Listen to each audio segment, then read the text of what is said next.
ৰাজেন, তই আৰু B A পাছ কৰি কেইদিন বেকাৰত থাকিবি? বাবা BA পাছ কৰিলে জানো মোক কোনোবাই এনে চাকৰি দিব নেকি? তোক দুটামান ইণ্টাৰভিউ দিবলৈ কৈছিলোঁ, সেয়াও নিদিলি। পাপাই যে এনে টেনচন লৈ থাকে। তই কি জানা, তোৰ ভৱিষ্যতৰ চিন্তা মইহে কৰিব লাগে। হেৰি ঘৰত একো বস্তু নাই, কিবা এটা আনি দিবানে বজাৰত গৈ? বাবা আজিৰ পৰা ঘৰৰ বজাৰ ময়ে কৰিম, আপুনি যাব নালাগে। নালাগে থ, মই এতিয়াও বুঢ়া হৈ যোৱা নাই, ময়ে কৰিম। তোৰ কিবা কৰিবলগীয়া আছে যদি কৰ, যা। বাবা আজিৰ পৰা ময়ে কৰিম, তুমি যাব নালাগে।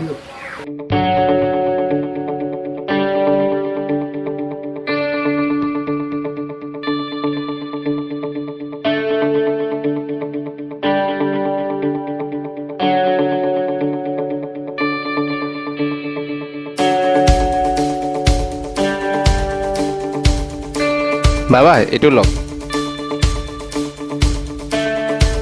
অ মাজনী, পানী এগিলাচ আনচোন।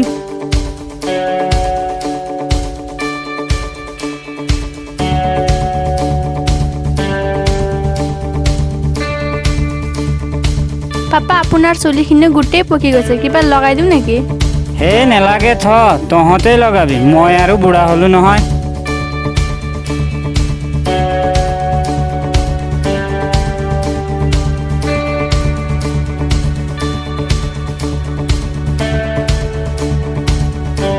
কি মাছ আনিলে নে মাংস আনিলে?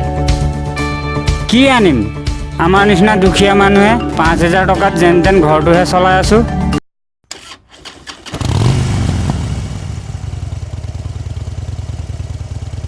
ৰাইজ, এইবাৰ মই পঞ্চায়ত ইলেকশ্যনত উঠিছোঁ, গতিকে কলমৰ চিনত ভোট দি জয়যুক্ত কৰিব।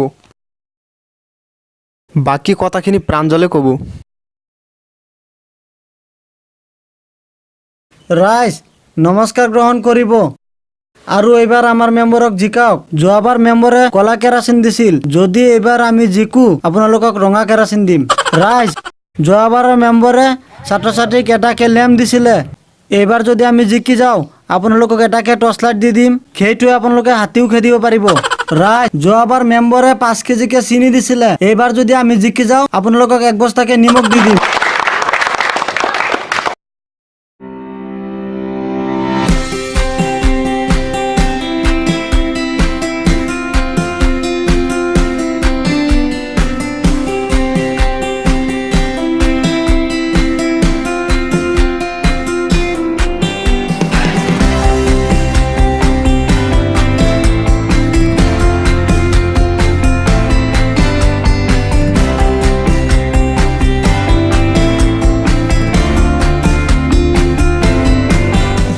ইণ্টাৰভিউ দিবলৈ যাওঁ।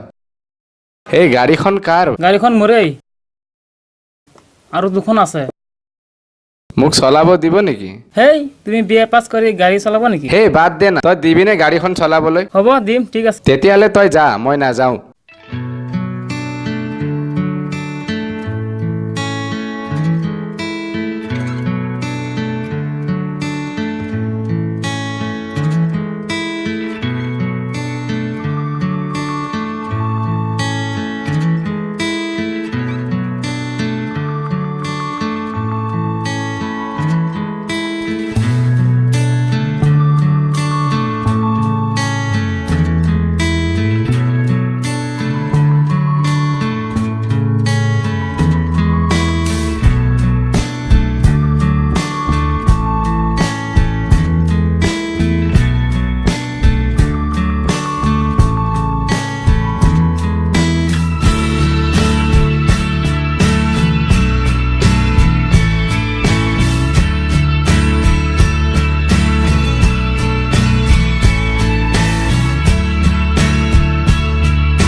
মাতিছিলি ক?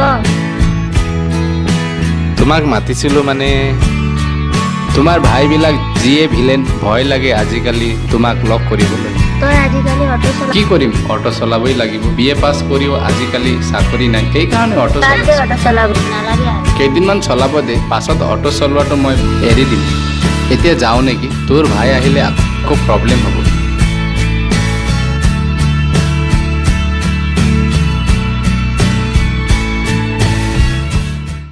ঐ কি খবৰ কচোন তোৰ চিকাৰ ছোৱালীজনী ডাঙৰ হৈছে তেতিয়াহ'লে আজি সন্ধিয়া যাম কি বুলি যাবি মুৰ্গী বিচাৰিবলৈ তোৰ মাইণ্ড আছে দেই অ ভনী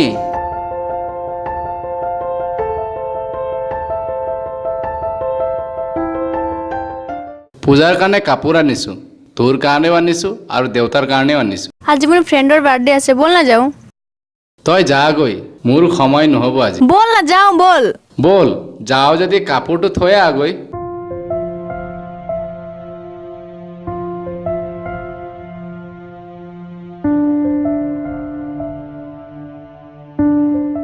লোৱা তোমাৰ কাৰণে পূজাৰ কাপোৰ আনিছো ঘৰত চবৰে আনি দিছো ভনী মা দেউতা চবৰে আনি দিছো তুমি মোক ইমান লাইক কৰা তোমাক নিজৰ কৰাটো মোৰ সপোন হয় তুমি বিশ্বাস কৰা ইয়া নকৰা তোমাৰ অবিহনে জীয়াই থকাটো মোৰ বাবে যন্ত্ৰণা ৰস দিয়া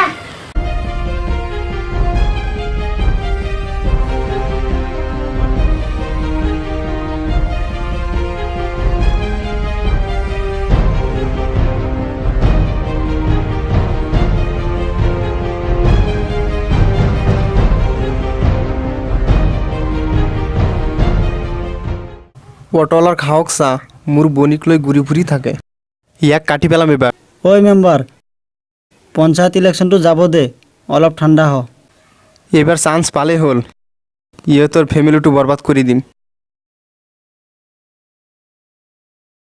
ঐ ইমান সৰু কথা এটা ডাঙৰ কৰি আছ আগত ইলেকশ্যন আছে তই সৰু কথা বুলি ভাবিছ নেকি এইটো তোৰ ভনীয়েকে যদি সঁচাকৈ ভাল পা পিছত কি কৰিবি এইটো অসম্ভৱ কেতিয়াও নহয় বাবা চব ফালে খবৰ ললো ক'তো নাই দেখোন অলপ ভালকৈ বিচাৰ না লগৰীয়াহঁতৰ লগত ফোন কৰ ক'ত যাব নহয় মই লগৰীয়া চবৰ তাত গোটেই গাঁও বিচাৰিলো ক'তো আমাৰ ভনীজনীৰ খবৰ পোৱা নাই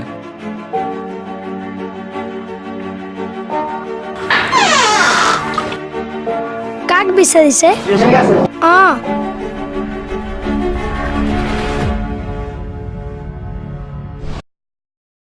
কি হ'ল তই ইমান ৰাতিপুৱা ৰাতিপুৱা আহিছ যে তোৰ কাৰণে ভাল খবৰ এটা আছে কি খবৰ আছিল কচোন অঁ হ'ব ঠিক আছে অঁ এইবাৰ খেল জমিব যা গাঁৱৰ গোটেই মানুহ গোটাই লৈ আৰু চবকে জনাই দে অহাকালি মিটিং আছে বুলি যা তই যা লগৰীয়াবিলাকক ফোন কৰচোন মা মই সকলো ফালে খবৰ লৈছো ক'তো আমাৰ ভনীজনী যোৱা নাই গোটেই গাঁওখন বিচাৰিলো লগৰীয়া চগৰীয়া ললো ভনীজনী খবৰেই পোৱা নাই অ' গম পোৱা নাই গাভৰু ছোৱালী গ'ল চাগে ক'ৰবাত অলপ ভদ্ৰ হিচাপে কথা ক'বা অ' ৰছী জলি শেষ হ'ল ভদ্ৰতা শিকাবলৈ আহিছে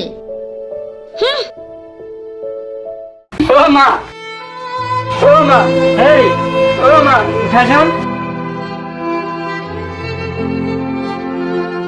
নাহে বোলে ইহঁত কি কথা কওঁ ধৰি লৈ আছোন তাক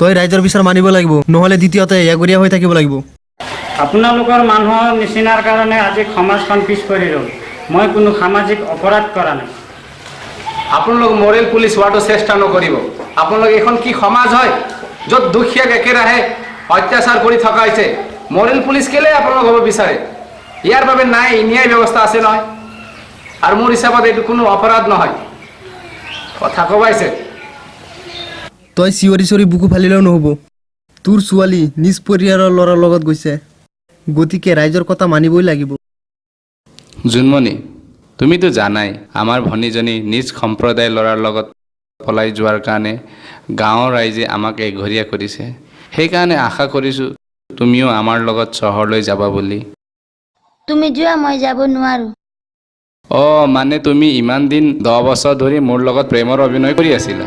তুমি যি ভাবা ভাবি থাকা। যোৱা যোৱা, মানুহৰ যেতিয়া বিপদ হয় নহয় কোনেও লগ নিদিয়ে। মই কিন্তু তোমাক সঁচাকৈ ভাল পাওঁ, সঁচাকৈ কৈছোঁ।